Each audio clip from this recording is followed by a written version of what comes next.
Hello, everyone. I'm Angelo Robles, and welcome to a brief preview of my Family Office Masterclass. And many of you could also follow me on YouTube at Family Office TV. Today's topic was inspired by a well regarded acquaintance of mine in the amazing country of India, simply titled The Rise of the Single Family Office in India. For context, this will be primarily distributed to my relationships in Asia, specifically India. So, pardon if others may find it a little repetitive, but I've learned in reading many books 10 times and watching many videos and movies, sometimes dozens of times, there's always nuances that we pick up, often depending on our own perspective that we didn't pick up before. So I'm known by many in the community as the founder and longtime CEO of Family Office Association.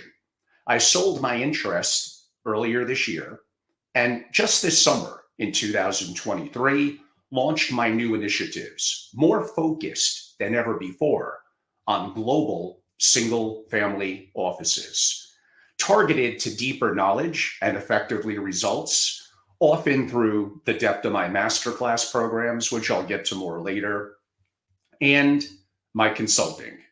I'm also the author of the book, Effective Family Office, and co author of the book, Maximizing Your Single Family Office. I maintain a thought leadership series as a podcast, the Angelo Robles Podcast, on Spotify and Apple. Could use a little bit of updating, but there's good stuff on there. And I'm very active, as I noted, on YouTube, both at Family Office and the before mentioned Family Office TV. I've written or co-written over 40 research reports and white papers and handbooks on wealth and family offices, and I've created or reimagined over 20 single family offices for among the world's most successful families. Okay, let's get to it. India. India is an extraordinary country, and the growth trajectory is truly astonishing.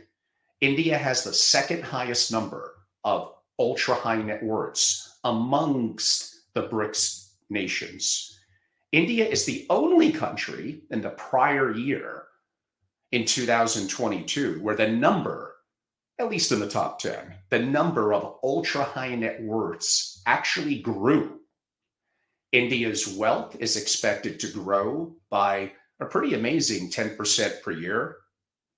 And India is expected to have the world's third largest economy in very short time by approximately 2027, surpassing Japan and Germany.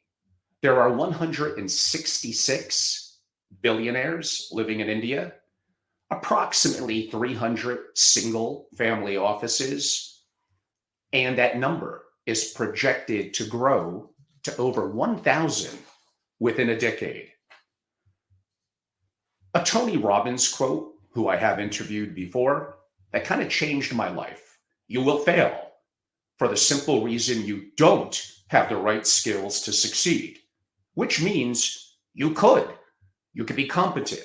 These are learned. These are not necessarily innate, like in some athletic endeavors where no matter what you do, you just may not be the center of the LA Lakers. So that insight led me to invest well into the six figures, learning my competency and skill set, accelerated to some degree, but it still took time and experience. And I think for many of you, I can help to further accelerate that, which is why I reminded you of that great Tony Robbins quote. I'll start with really basic. What is a single family office? Because I still find to this day it needs to be defined. A single family office, or AKA SFO, is an entity traditionally kind of quote unquote for profit. Now, in certain countries, there's tax reasons for that, but it's created by one family of great wealth with the people and resources dedicated internally and exclusively just to that one family. To me, this comes down to procuring family continuity, generationally across any and all generations. In time, the vast majority of family and their family offices will fail. Let that sink in for a second. Early on in my convo, you don't expect me to be getting into that, but this has been historically proven over hundreds and hundreds of years, shirt sleeves to shirt sleeves in 3 generations. Is it because of money in terms of investing or taxation? It's a part of it. So, sure, a single family office needs to be good at that. But there's other, far deeper, more sinister in some way, reasons that are actually in many ways easier to address, but often go unnoticed, leading to that in reality, most family offices effectively will fail. Now, the very smart person in the audience, which of course is many of you, could state that over time, and over time could be hundreds of years, effectively everything kind of goes to zero. That's true, but we're not necessarily here to have a deep philosophical or really ultra deep investment discussion from that perspective. So realize the business of the family really upon liquidity, which is how most families create their great wealth of a great business, the business of the family becomes the family and the SFO. The biggest threat to the family, well, of course, it's the family, which I kind of hinted at in the last minute or so. So who then in the family office is kind of completely dedicated to the family? It's pretty rare. Usually it's no one. We're going to come back to some of that and some of the other reasons why shortly. So a family office should assist the family with risk identification, risk analysis, optimal risk responses to mitigate family risk across all domains. They are already rich. That's why they have a single family office. I'm not discounting investing for growth to keep purchasing power decade after decade, and then distribution. So yes, again, money and investing is important, but you have to look deeper. Think about the risk. Typical family risks, by the way, are usually a nonlinear combination of financial risk, including liquidity, operational risk, and the real important one that I've been hinting at, effectively what we'll define as behavioral risk. Now, some of that comes from the great work of a good friend of mine in Europe as a generational family member and a deeper thinker on governance. That would be Nick von Einern. So kudos to Nick. So a 30-year family office veteran here in the US, this is someone that has worked for decades with, I think it's 3 multi-billion-dollar families. The main purpose of a family office is to support, he states, the family's continuity and resilience in preserving their legacy. They achieve this in one of 3 functions: manage the stability and performance of the family's financial assets, proactively protect the family brand, ensure character within the family. Now, those are his 3. And I think they're broadly on the right track. Every family is unique and different. And no doubt, any of those 3 are always going to be a top 10 and always going to be important. But remember those last 2. Again, they're a little deeper than just money, taxes, and wealth transfer. Proactively protect the family brand and ensure character within the family. So this short video that I'm doing now is not the time or place for a detailed, nuanced discussion on how to set up family office structures, what domicile, location, mitigating taxes and risk from that perspective in generational wealth transfer and asset protection, all hyper important and viable. However, again, worthy of a much deeper technical discussion, not necessarily in a short video like today. Now, I did state that most family offices would fail over time. I think the family and the family office have to ask, what is the purpose of the wealth? And really, what's the purpose of the family office? That's a question, by the way. Let that sink in. give it a second to absorb it before I move on. What is the purpose of the wealth? And really, what is the purpose of the family office? Successful family offices have the right, if I had to give you three: people, systems, which is broadly policy and procedures, processes, standard operating procedures, and technology. Again, people, what I call systems, and technologies. You can maybe mix the second and third, put technologies now with the advent of AI and many things changing, number two, systems, number three. I really don't care. What I do know is number one, without a question, is people. People are number one. Being incompetent results inevitably in failure. So people are about, or better said, includes what I'm describing as governance, effectively how joint decisions are made. This first begins, what I would state, with synchronization. Now, again, I could make this an 8-hour video on synchronization, governance, bring in a bunch of deep thinker and thought leaders, Dr. Dennis Jaffe, Christian Stewart, the before mentioned Dominic or Niek von Einern, all wonderful and deep thinkers that will pretty much agree with me. And many of you aren't listening to, because often in areas where family offices are new, you're too caught up solely in the financial side, money. It's important. It's more exciting to some degree than the things I'm talking about now, and I'm pretty fluid in it. And it is an important subject. And a lot of my interviews and things that I do are about economics and about investing. But I'm coming at it from a perspective that you're not hearing often enough, because there's very, very few experts, including in Asia. Although I could argue the original family offices going way back, go back to like India and China, then transition to the Medici family in Europe in the 14th century, and eventually segued into other parts of Europe, and here in the US where I'm based with the Rockefeller family in the 1800s. Now again, short video here. We don't need to go into a history lesson, but it's important to understand history. Think about also the rising generation. So here's a little tip and a secret to success: to have family wealth last generations.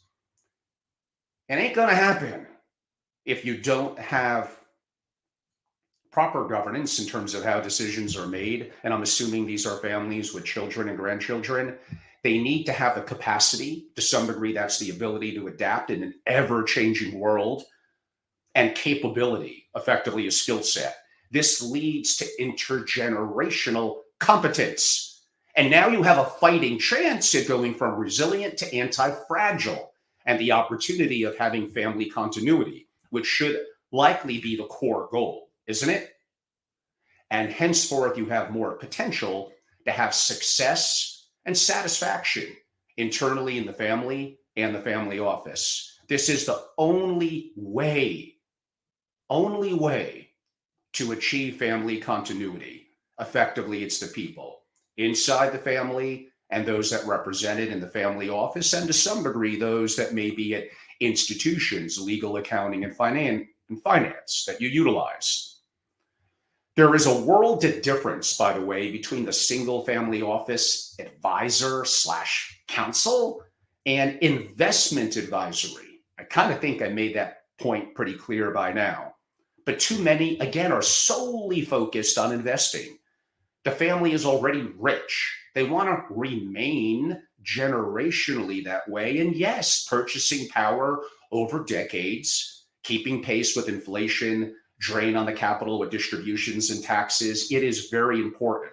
However, in crisis times, global bifurcation like never before, wars and challenges, perhaps first and foremost is wealth preservation. Single family office advisory is everything in this tiny short video that I'm doing and talking about.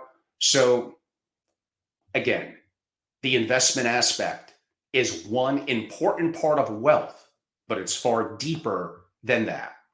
And again, challenges in areas where the family office is now renewed in Asia, there sometimes is a lack of competency from certain perspectives and experiences that those in other areas or continents, technically, over the last 100 or so years may have had, and lessons to learn, and not only lessons to learn, but to improve on. Because Lord knows they're not necessarily doing a great job either. I kind of just said that most family offices aren't that good and most fail. So, what you want to do, well, benchmarking is a tricky word in an industry like the family office world, but you want to know what are the best families doing, the Titan families, the ones that have lasted multiple generations. And after me being in this industry for years and traveling the world and getting a chance to engage with them and form my own hypotheses, my own thesis, becomes important, I think, for quote unquote imparting knowledge. Okay, a question, as again, the person wanted me to do something that was somewhat more specific to India. Great guy, by the way. Question, I guess he had, unless it was a colleague of his. Angelo, your expertise lies in creating and sustaining family offices for quote unquote successful families. What key principles do you consider when advising families in this regard? Well, I kind of already hinted at some of them. Again, it comes down to people, systems, and technology. Yet somehow, in the single family office, which represents the family legacy, brand, capital, and really effectively their continuity and their future, somehow this kind of falls apart, especially the importance and value of people. Now, it's not hard per se to benchmark, to radically improve. Well, get it right to begin with. But even if you don't, to radically improve from mediocrity. And why have a family office if you just want to be okay? You want to be mediocre. I'd want to be great. Even good isn't good enough, but it's better than mediocrity. So how do you go to be great? How do you go to be top 1%? Don't you want to be incredible? So like an example that I give for my US audiences is often one on American football or basketball using a sports analogy, but I come prepared, my beloved audience in India. Maybe we'll use cricket as an example. So Sachin Tendulkar, and hopefully I pronounced that right.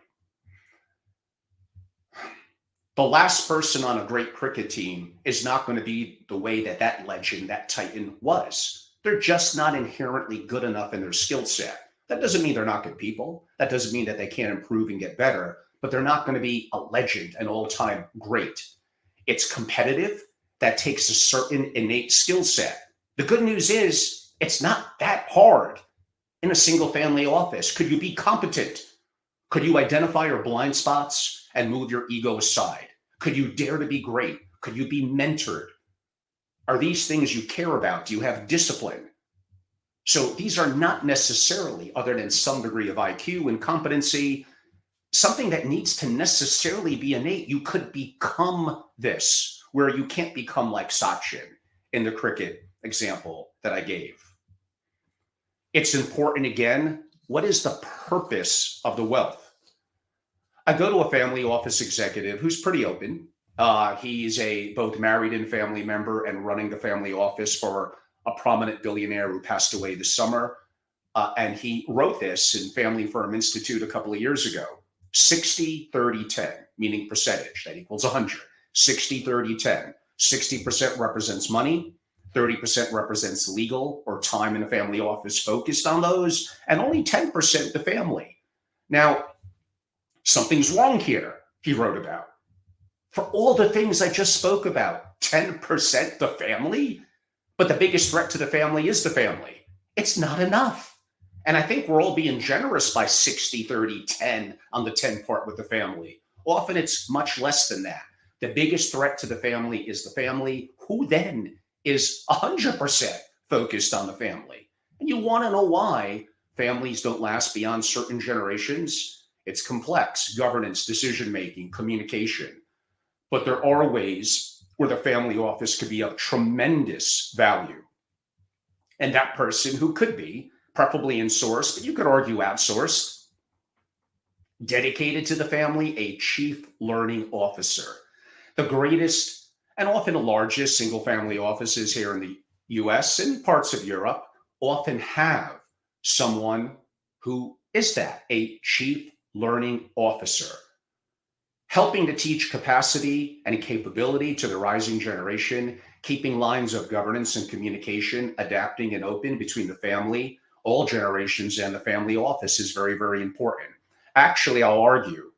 I mean, of course, you could say the head of the family and the CEO, but to be a little bit dynamic, the two most important people within a more substantial, quote unquote, single family office are the before mentioned chief learning officer and what I would define as a chief people officer, not some HR, human resources, PC junk, but someone who's really obsessed, dedicated to the family and the family office being incredible and realizes that people are number one and is looking to bring amazing people on board, help give them the right resources, and then retain them and also have a succession plan and grow people behind them.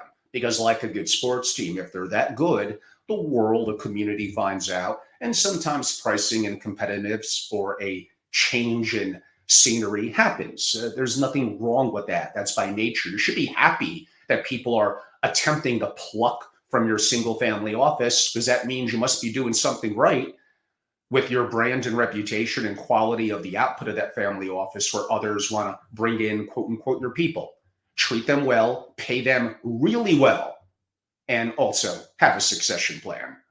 So I am planning a trip to Asia in 2024, and obviously India will probably actually be my biggest part of it.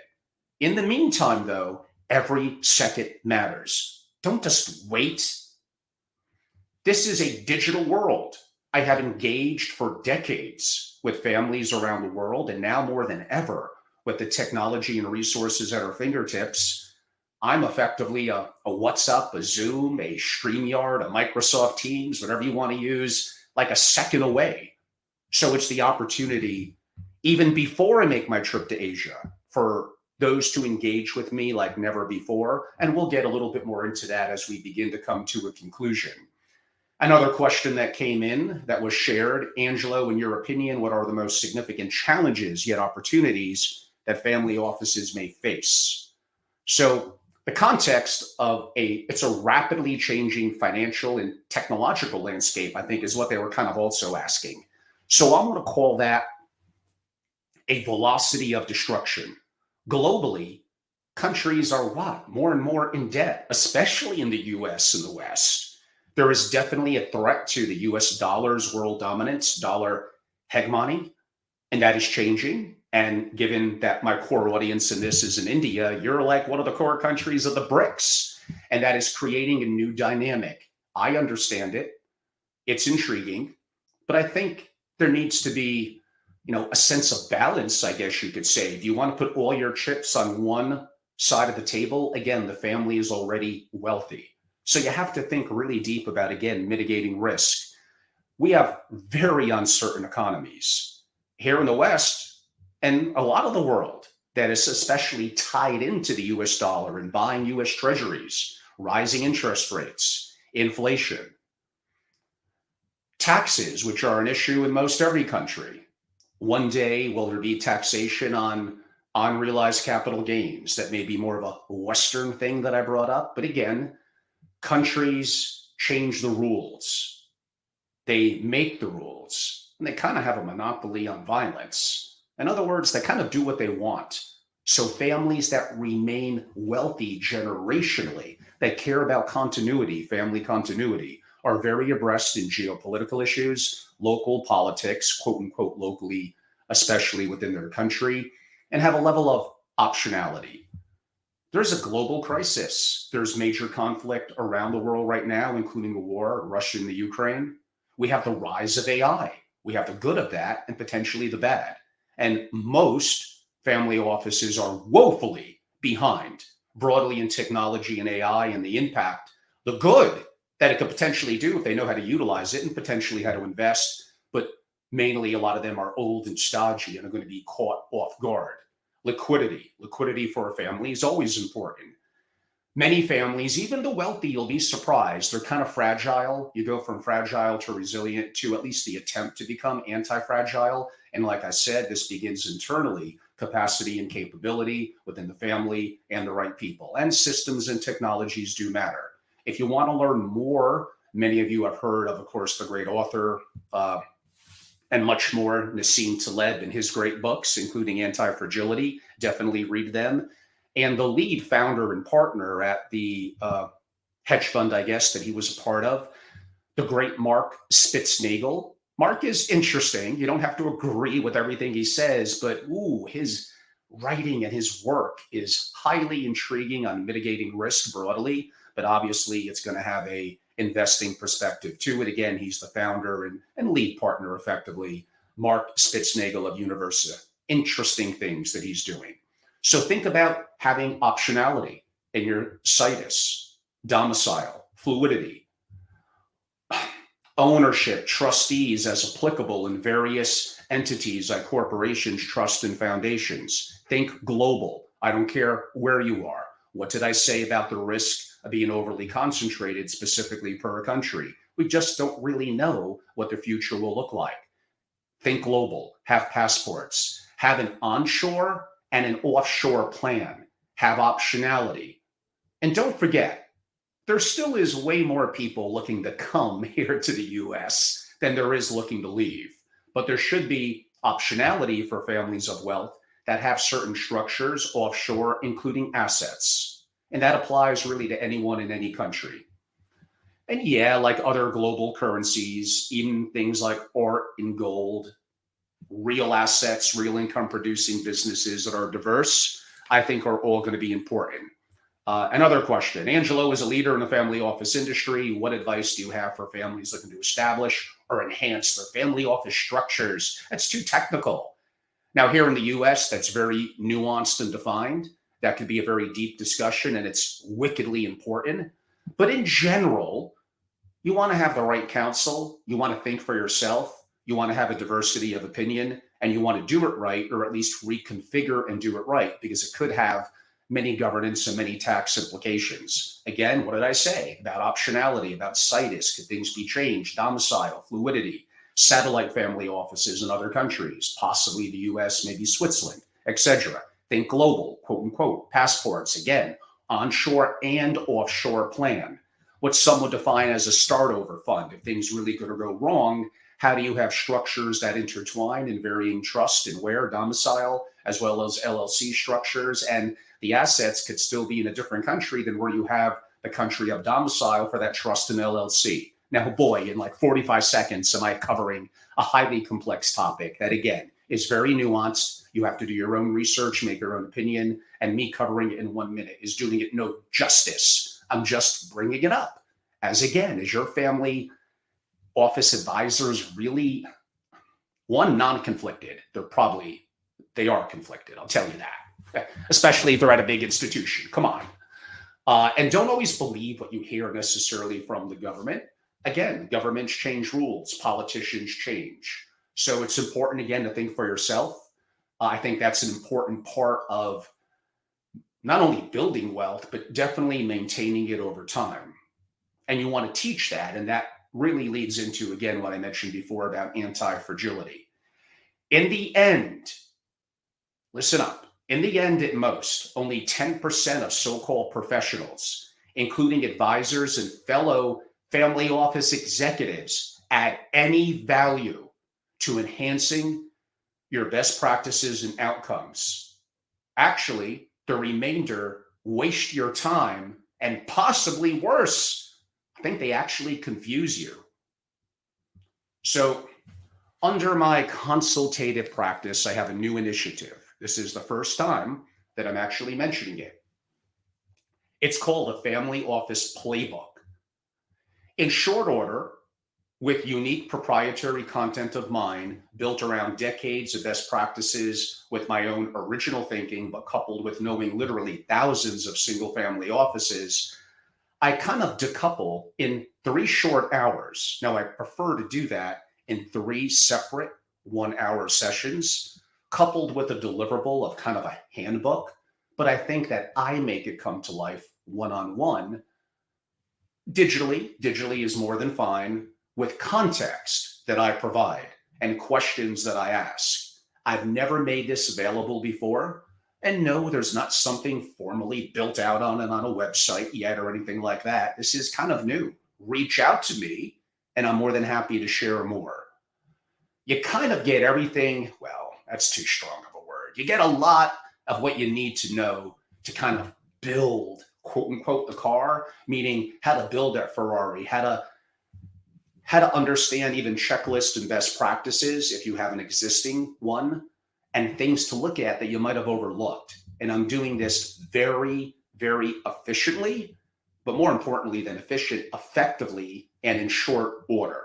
So it's an opportunity to learn about what I'm building as a private membership organization for families, about the work that I do with real masterclasses, like I own Family Office Masterclass. I have 3 preset masterclasses that are each about 22 to 26 hours of lecturing, instruction, and case studies. They're deep. They are real masterclasses. But I think my Family Office playbook, much more wickedly efficient and in some ways almost as effective. I mean, it can't quite be as effective in 3 hours, what I could do in whatever, say 24. But exponentially, you'll be surprised. If we're really effective and efficient with our time, you'll be shocked what we could get done and what you have in terms of a deliverable, for lack of a better word. So simply reach out. For now, I keep it simple. I'm Angelo Robles, and my website is angelorobles.com. ROBLES is my last name. You could find it. And no, it's not the greatest website in the world. I'm still evolving it. Got some work to do, and a fair amount. I kind of keep a little bit off the grid, including what I just described. So simply have an opportunity to follow me on social medias. Very active on YouTube, especially go into my lives section, which doesn't make it to each homepage. I'm not sure why. I'm at Family Office and the before mentioned effectively at Family Office TV. I have a very active LinkedIn page, pretty active Twitter. That's at Family Office. And I highly recommend, because I give away a fair amount of content kind of under the Family Office TV brand, including some of you that may end up watching this, and I'm happy to do so. But to have the real depth of my knowledge and experiences, my proprietary content, and even resources of my dream team and resources around the world, and I very much think global. And I'm just so fascinated by Asia and the amazing, India is an amazing country. Just look at the amazing entrepreneurship and tremendous people of intellectual rigor and horsepower, coupled with that, the largest democratic country in the world. So I'm very intrigued by India. I've had great relationships with people of the culture, both here in America, around the world, and some relationships in India, and looking to grow and expand those. It's a tremendous market. I think there's somewhat of a dearth, a lack of real deep single family office content. I've been in this community a long, long time. I am an original and creative thinker, and I'm very much global. And I think these are all things where right now the timing is perfect, effectively from my perspective, my side, and your side as well. So have a chance to reach out. My email is angelo@angelorobles.com. You know the website by now, angelorobles.com. And this is wonderful. Oh, one other thing I did want to have a chance to mention, and kind of especially my YouTubes, my older one at Family Office and my more newer one, Family Office TV, you'll hear the breadth of a lot of my interviews. They're not just all solos. Some of them are, mainly in the past lives if you go into, but you'll see interviews with legendary, now 80-year-old Swiss economist living in Thailand, Mark Faber. That was an incredible discussion from earlier this year. It's on my at Family Office channel.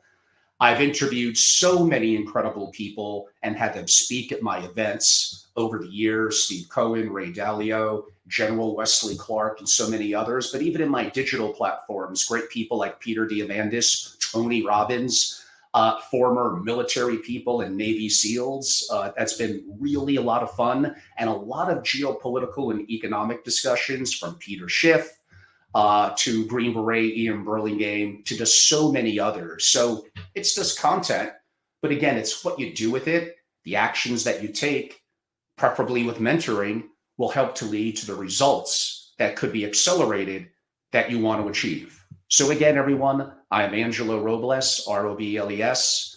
I am the founder and CEO at not only Family Office TV and Family Office Masterclass, but other entities within the community. But for now, and just trying to keep it simple and straightforward, I love this community. It's my life 24/7. I hope you enjoyed a little bit of, by my standards, relatively a short and concise video and something that I provided value. And especially for those in India, keep on doing the amazing things that you're doing. Have an opportunity to reach out, and I look to be of value. Everyone, I'm Angelo Robles. Thank you.